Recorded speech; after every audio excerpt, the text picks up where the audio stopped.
ฝันจากบ้านมาไกลจากทุ่งนาเขียวภูเขาสูงข้างทุ่งดอกไม้มาสู่อยู่กลางแสงไฟเมืองไม่ยอมหลับ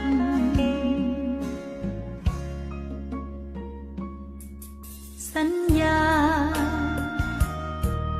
ไม่ได้ดีขึ้นมาจะไม่ยอมกลับงานหนักเพียงไหนบอกหัวใจให้ยืนตั้งรับแม้ความจริงเฝ้าแต่นับคำว่าผิดหวังยืนบนถนนคนสู้เพื่อฝัน